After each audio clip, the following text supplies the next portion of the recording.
Last time మేము ఫ్రెండ్స్తో గోవా వెళ్ళాం. గోవా అక్కడ కూడా జై బాలయ్య.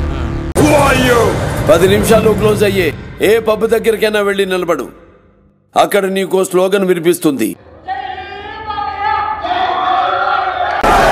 అది చిరంజీవి గారు ఎందుకు వెనకపడ్డారు అంటే దీనికి ఒక రీజన్ నాకు కనిపిస్తుంది.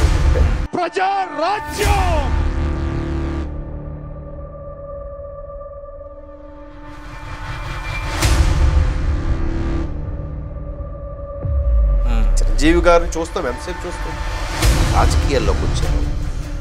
అప్పటి వరకు చిరంజీవి గారికి మా అందరికి చిరంజీవి ఒక కొత్త షర్ట్ వేసాడంటే ఆడు కావాలని బటన్ సిప్పేసేవాడు. ఎవరంటే ఇప్పటికీ మీరు నవ్వకుండా సినిమా చూస్తే నేను 10,000 రూపాయలు. ఇక్కడ కూడా రామ్ చరణ్ ఫాదర్ అని అనడం వల్ల ఇక్కడ బాలయ్య గారికి ఇంకా బాక్సింగ్ ఫాదర్ అనట్లేదు, ఇంకా బాక్సింగ్ ఎంట్రీ లేదు కావాలి. కెరియర్లో హైయెస్ట్ ఎక్కువ హిట్స్ ఉన్న హీరోల్లో. హాయ్ అందరికీ నమస్కారం, welcome to our channel. Present మనతో పాటు గెస్ట్గా ఉన్నారు జగదేవ్ గారు. సార్ నమస్తే అండి. నమస్తే అమ్మా. సార్, సినిమా ఇండస్ట్రీలో ఒక ఇద్దరు హీరోలకి మధ్యన ఫ్యాన్ వార్ కావచ్చు, లేదంటే ఆరోగ్యకరమైన పోటీ కావచ్చు, ఇది కామన్. మీ చిన్నప్పటి నుంచి కూడా సినిమాలో అంటే సినిమాకి 4 పిల్లర్స్ అయితే చిరంజీవి, బాలకృష్ణ, వెంకటేష్, నాగార్జున. వీళ్ళ నలుగురిలో బాగా కాంపిటీషన్ ఎవరికంటే చిరంజీవికి, బాలకృష్ణకి. ఈ చిరంజీవి బాలకృష్ణ అనేది అంటే ఇప్పుడు ఇండియా పాకిస్తాన్ మ్యాచ్ ఎలాగో మీకు బాగా తెలుస్తుంది, మాకంటే మా జనరేషన్ కంటే మీ జనరేషన్ ఇంకా బాగా తెలుసు. ఇండియా పాకిస్తాన్కి అయితే ఎలా ఊగిపోతామో చిరంజీవి బాలకృష్ణ సినిమాలు ఒకేసారి వస్తే అలా ఉంటుంది. గత 4-5 సినిమాలతో పోలిస్తే ఎందుకో చిరంజీవి గారు కాస్త వెనకబడ్డారు. అంటే వరుసగా ఈయనేమో హిట్లు కొట్టుకుంటూ వస్తున్నారు బాలయ్య గారు, చిరంజీవి గారు ఏమో కొంచెం వెనకబడ్డారు అనుకుంటున్నాను. దానికి ఏమంటారండి?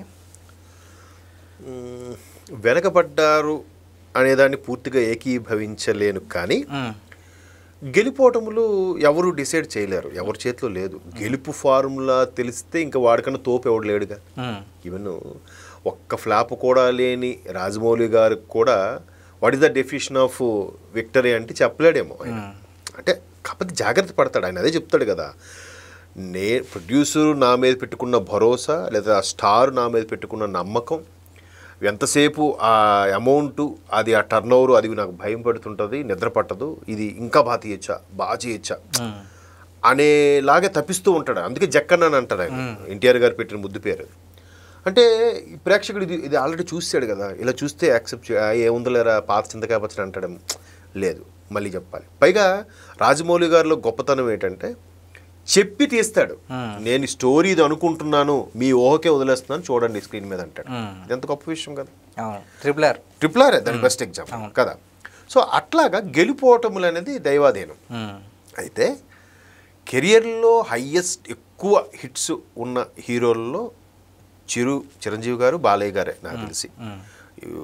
బాలయ్య గారికి కూడా కన్సిస్టెన్స్గా ఒకటి హిట్ వస్తే ఒకటి ఫ్లాప్ వస్తే ఒకటి హిట్, లేదా వరుస హిట్లు ఒక 5-6 వస్తే మళ్ళీ ఒక ఫ్లాప్ అట్లా. ఇంకోటి ఏంటంటే బాలయ్య గారు డైరెక్టర్ కిడ్, దర్శకుడు ఏ సీన్ చెప్పినా చేస్తారు. ఆ మధ్యకాలం ఇప్పుడు పల్నాడు బ్రహ్మనాయుడు సినిమా అలా ఆ టైంలో సుల్తాను, పల్నాడు బ్రహ్మనాయుడు కానీ కొన్ని సినిమాలు వచ్చాయి. అదేదో పాకిస్తాన్కి పారాచూట్తో వెళ్తారు సినిమా. అట్లాంటి సినిమాలు వచ్చినప్పుడు ఏమైందంటే విజయేంద్ర వర్మ, ఎస్, అట్లాంటి సినిమాలు డిజాస్టర్ అయినప్పుడు కూడా ఆయన ఎప్పుడు దాని గురించి తప్పుగా మాట్లాడు. ఎందుకంటే గట్స్ ఉండాలి చెయ్యాలంటే. ఇంకోటి కొన్నిసార్లు అంతకన్నా భయంకరంగా డూపు నువ్వు కూడా హిట్ అయిన ఉన్నాయిగా అందరు హీరోలకి, ఒక్క బాలయ్య గారికనే కాదు.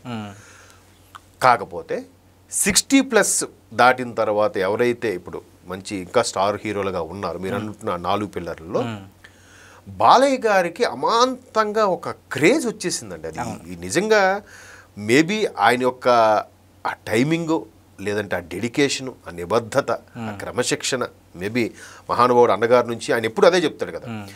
ఆయన ఎప్పుడు చెప్పే మాట ఏంటంటే ఆయన కొడుకుల్లో ఒకడిని, ఆయనకుండే కోట్ల మంది అభిమానుల్లో ఒకడిని. అంటే నేను కూడా ఆయన ఫ్యాన్ అని చెప్పుకుంటాడు ఆయన ఎప్పుడు గర్వంగా. ఎన్టీఆర్ అభిమాని అని చెప్పుకుంటాడు ఆయన, బాలయ్య గారు కూడా. అట్లాగా ఇప్పుడు ఒక హీరోని చూసి అబ్బా ఆయనలాగానే మనం ఇన్స్పైర్ అవుతామే, అలాంటిది ఇంట్లోనే హీరో ఆయనకి కదా. పైగా నెపో కిడ్, ఒక సూపర్ స్టారు, ఒక పెద్ద ముఖ్యమంత్రి కొడుకు అంటే ఈయన మీద ఎంత ప్రెజర్ ఉంటుంది.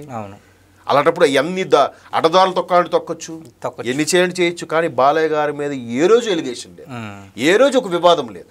అవును, మీడియా ఇప్పుడంటే ఎల్లో జర్నలిజం అంటున్నారు, ఎవరికి నచ్చింది గెచ్చింది. ఇప్పుడు కూడా ఎవడు బాలయ్య గారి గురించి తప్పుగా రాస్తాడేమో చూడండి. That is Balayya. ఆ ఛాన్స్ వాళ్ళకి ఎందుకు ఇవ్వడైనా ఎప్పుడు కూడా. అంటే మొన్న రీసెంట్గా ఒక మాస్టర్, డ్యాన్స్ మాస్టర్ యానీ ఆవిడ ఇంటర్వ్యూలో కూడా ఆవిడ చెప్పారనమాట. ఏది మామాయకు పెగ్గల ఏ సినిమా అండి అది, పైసా వసూలుకి ఒక సాంగ్కి ఆవిడ డ్యాన్స్ కంపోజ్ చేస్తుంటే ఆ రోజు ఏదో పని ఉందని చెప్పి పూరి గారు చెప్పి వెళ్ళిపోయిందంట. వెళ్ళిపోతే ఈయన ఇంకా ఉన్నారంట, బాలా అంటారు కదా, బాలా అయిపోయింది షూట్, మేడం వెళ్ళారంటే ఈరోజు డైరెక్టర్ నువ్వు కాదు, డ్యాన్స్ మాస్టర్ డైరెక్టర్ కదా, కొరియోగ్రాఫరు నువ్వు కాదు జగన్ అని అన్నాడు. లేదు ఆవిడ వెళ్ళిపోయారంట. ఆవిడ చెప్తేనే వెళ్తాను.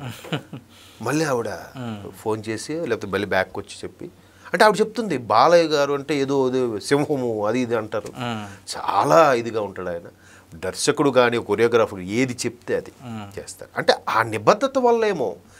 అయితే చిరంజీవి గారు ఎందుకు వెనకపడ్డారు అంటే దీనికి ఒక రీజన్ నాకు కనిపించింది ఏంటంటే, ఎప్పుడైతే ప్రజారాజ్యం పార్టీ పెట్టారో, రాజకీయాల్లోకి వచ్చారో, అప్పటి వరకు చిరంజీవి గారికి నాకు తెలిసి యాంటీ ఫ్యాన్ అని ఉండేవాడు కాదు. ఇప్పుడు బాలయ్య గారికి చిరంజీవి గారికి ఎప్పుడు కూడా ఎలా ఉన్నదంటే అన్ని రకాల ప్రేక్షకులు చూసేవారు. ఈవెన్ చిరంజీవి గారి సినిమా మిగతా వాళ్ళకి class heroes, class fans audience, mass audience, లేదా కొన్ని ఏరియాలు మిక్స్డ్ అలాగే ఉండేది. అయితే చిరంజీవి గారికి అన్ని రకాల ఫ్యాన్స్, అమ్మాయిలు, మహిళలు, ముసలి వాళ్ళు అందరూ నచ్చే క్యారెక్టర్ కదా, ఏదైనా చేసేస్తాడు ఆయన, ఆల్రౌండర్. ఎందుకంటే ఒక్క ప్రజారాజ్యం పార్టీ పెట్టిన తర్వాత అంతవరకు చప్పట్లు విజల్స్తోనే ఆయనకి ఆదరించే వ్యక్తికి కోడిగుట్లు వేశారు ఆయన మీద. ఎంత పరాభవం అది, ఆయన ఊహించలేదు అది. అరే అదే కదా, ఎప్పుడైతే మరలా ప్రజారాజ్యం పార్టీని కాంగ్రెస్లో కలిపేశారు, తర్వాత కేంద్ర మంత్రిగా అయిపోయి మళ్ళీ బ్యాక్ వచ్చిన తర్వాత ఇది నా పుట్టినూరు, నా ప్లేస్ ఇది, నేను నాకు తెలియకుండా అక్కడికి వెళ్ళాను కూడా ఆయన చాలా సందర్భాలు చెప్పుకొచ్చాడు. సో ఆ గ్యాప్ వచ్చి ఉండొచ్చు. మేబీ ఖైదీ నెంబర్ 150 కూడా బాగా ఆడింది. తర్వాత కూడా ఇప్పుడు బోలాశంకర్ ఉంది, సిస్టర్ సెంటిమెంటు, అది ఆల్రెడీ చాలా పాత చింతకాయ పచ్చడి, ఓల్డ్ వైన్ న్యూ బాటిల్లా ఉంది. మేబీ దర్శకుడు మెప్పించి లేకపోయాడు. చిరంజీవి గారిని చూస్తాం, ఎంతసేపు చూస్తాం. ఆయనే ఒకసారి ఎగ్జాంపుల్ చెప్పారు, సార్ మీరుంటే చాలన్నా నాకు 24 ఫ్రేమ్స్లోనూ ఆ 2.5 గంటలు మీరుంటే చాలంటే, ఆయనే ఒక 100 days ఫంక్షన్ ఇంద్రాకో దేనికో చెప్పాడు ఆయన. ఇదే తిరుపతి వెంకటేశ్వర దగ్గరికి వెళ్తాము, వెళ్ళి చూడగానే స్వామి దర్శనం అయిందని దండం పెట్టుకుంటాం, ఆడు తోయకుండా 10 నిమిషాలు ఆపాడు అనుకో చాలు అనుకుంటాం. ఇంకొక అరగంట అయితే చాలు, గంట తర్వాత ఇంకా చాలు అని వెళ్తామా లేదా? ఎందుకు స్వామి దగ్గరే. అలాంటప్పుడు నేను ఆఫ్టర్ ఆల్ ఒక చిరంజీవిని, అలాగే సినిమా అంతా నేను ఉండాలనుకోవడం మీ అత్యాశ అవుతుంది. అందులో కామెడీ ఉండాలి, యాక్షన్ సీన్స్ ఉండాలి, పాటలో ఉండాలి, ఏడుపు సీన్లు అన్నీ ఉండాలి కదా అని చెప్పారు. అలాగా చిరంజీవి గారు ఉంటే ఇట్ అయిపోతుంది, దర్శకుడు ఏది చేసినా చేద్దంటే కాదు కదా. పైగా ఇప్పుడు జనరేషన్ ఎలా మారింది, చిరంజీవి గారంటే రామ్ చరణ్ ఫాదరు. మీరు ఇందాక అన్నారే సార్ మాకన్నా మీరు బాగా చూసుంటారని, మా అందరికి చిరంజీవి అంటే ఒక కొత్త షర్ట్ వేసాడంటే ఆడు కావాలని బటన్ సిప్పేసేవాడు. ఎవరంటే ఎవరా చిరంజీవిలాగా వేసుకున్నావు, బటన్ తీసేస్తే చిరంజీవిలాగా వేసుకున్నావు అనేవారు. అంటే మనం సభాముఖంగా మాట్లాడుకున్నప్పుడు చిరంజీవి గారు, బాలయ్య గారు అంటామేమో, కానీ ఊర్లో ఫ్యాను అరే మా బాస్ సినిమా వచ్చిందిరా చిరంజీవి సింపేశాడు రా, సింగులరే, అక్కడ గౌరవం ఉండదండి. ఎందుకంటే మావాడు మా ఇంట్లో మనిషి అన్నట్టు మాట్లాడతాడు. బాస్ సినిమా వచ్చిందిరా, చిరంజీవికి ఎక్కువ బాస్ అనేవాడు. బాలయ్య గారికి అయితే బాలయ్య బాబు చెదగొడిచాడరా, బాలయ్య బాబు ఎక్కువ. ఇప్పుడు జై బాలయ్య అంటున్నారు కానీ బాలయ్య బాబు సినిమా అనేవారు. అట్లాంటి చిరంజీవి గారికి రాజకీయాలకు వెళ్ళాక ఏమో ఆ షేడ్స్ కొన్ని ఉండిపోతాయి కదా, ఈయన కాంగ్రెస్ ఫేవర్ వాడో, లేదా టీడీపీ ఫేవర్ వాడో, లేదంటే బీజేపీ ఫేవర్, అలాగా ఒక వర్గం కొంచెం దూరం అయి ఉండొచ్చు. మేబీ దర్శకులకు కూడా సరిగ్గా ఆయన యొక్క చరిష్మాని క్యాచ్ చేయలేకపోతుండొచ్చు. చిరంజీవి గారు అంటే మీరు నమ్మరు, మా సార్ ఒక ఆయన ఉండేవాడు ఎంఎస్ సార్ అని, ఆయన చెప్పాడు ఒకసారి, ఇండియన్ స్క్రీన్ మీద సూపర్ బెస్ట్ పెర్ఫార్మెన్స్ కామెడీ ఇచ్చేవాళ్ళు ఇద్దరట. ఒకటి అమితాబ్ అయితే, 2 చిరంజీవి. వీళ్ళిద్దరిలాగా కామెడీ ఎవరు పండించలేరంట. బట్ వాళ్ళ టాలెంట్ కొద్దీ వాళ్ళు సూపర్ స్టార్లు అయ్యారు, కానీ వాళ్ళే కానీ కంప్లీట్ కామెడీ సినిమాలు చేస్తే ఈ కమెడియన్స్ ఎవరు నిలబడరు అని చెప్పేవాడు ఆయన. మీరు చంటబ్బాయి సినిమా చూసారుగా, ఎస్. ఇప్పటికీ మీరు నవ్వకుండా ఆ సినిమా చూస్తే నేను మీకు 10,000 రూపాయలు ఇస్తాను. ఓకే. నిజంగానే నవ్వకుండా మీరు సీట్లో కదలకుండా చూస్తే. సో మళ్ళీ కంబ్యాక్ ఇస్తారంటారా చిరంజీవి అయితే అదే అంటున్నాను, అట్లాంటి చిరంజీవి గారికి కామెడీకి మొన్న అనుదీప్ లాంటి వాళ్ళు కూడా ఏంటి సార్ మాకు మీ చంటబ్బాయి సినిమా మాకు ఇన్స్పిరేషన్ సార్, తనతో అది తీసాను సార్ అని చెప్తున్నాడు. ఆ టైమింగ్ కూడా ఇప్పుడు మా తెలవదా ఆయన కొన్ని ఆయన ఐకాన్ ఎక్స్ప్రెషన్స్ ఉంటాయి చిరంజీవి గారు.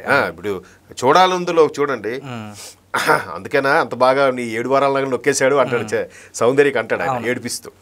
అట్లాగా చిరంజీవి గారి కామెడీ ఆ రోజులో చంటబ్బాయి ఫ్లాప్ అయ్యింది కాబట్టి ఆయన అట్లా మెగాస్టార్ అయ్యారేమో కానీ, అది కానీ హిట్ అయి ఉంటే ఒక రాజేంద్ర ప్రసాద్ లాగా లేదా అల్లరి నరేష్ లాగా కామెడీ హీరో అయ్యేవారేమో. ఎందుకంటే ఖైదీ తర్వాత వచ్చిన సినిమా అది. ఓకే. సో ఖైదీ తర్వాత వచ్చింది కాబట్టి ఆ జనాలు అది డైజెస్ట్ చేసుకోలేపారు. ఓకే. సో అలాంటి కొన్ని రీజన్స్ వల్ల చంటబ్బాయి ఎందుకు పోయింది ఇప్పుడు చూడండి బాగున్నట్టు ఉంటుంది. అలాగా కొన్ని సందర్భాలు నచ్చకపోవడం వల్ల, రాజకీయ నేపథ్యం ఉండడం వల్ల, ఇక్కడ కూడా రామ్ చరణ్ ఫాదర్ అని అనడం వల్ల, ఇక్కడ బాలయ్య గారికి ఇంకా మోక్షజ్ఞ ఫాదర్ అనట్లే, ఇంకా మోక్షజ్ఞ ఎంట్రీ లేదు కాబట్టి, సో అందుకు కంపేర్ టు బాలయ్య గారు కొంచెం వెనకబడ్డారేమో అని అనిపిస్తుంది. చూద్దాం నెక్స్ట్ అనిల్ రావిపూడితో మళ్ళీ చిరంజీవి గారు అసలు కామెడీతో వస్తున్నారు కాబట్టి. మరి విశ్వంబర సంగతి ఏంటంటారు? అంటే విశ్వంభర చాలా నెగటివిటీ వచ్చింది కదా సార్, సోషియో ఫాంటసీ అంటున్నారు. అది చెప్పలేం ఎంతవరకు మెప్పించగలదని. ఎందుకంటే ఒక జగదేక వీడియోలో ఒక సుందరి, హనుమాన్ లాంటి సినిమాలు మెప్పించాయి. చూద్దాం మరి. బింబిసార కూడా చాలా బాగా తీశాడు, అంటే సింక్ చేయడం అనేది బాగుంది. నేను అంటే కామెడీ గురించి అనుకున్నా కాబట్టి అనిల్ రావిపూడి వరకు వెళ్ళిపోయాను నెక్స్ట్ సంక్రాంతి వరకు. చూద్దాం మరి ఆ మెగాస్టార్ ఇమేజ్ కొద్దీ బింబిసారాలో ఒక మోస్తరుగా ఉంటుందా, బ్లాక్ బాస్టర్ అవుతుందా చూడాలి మరి. Thank you sir. Thank you.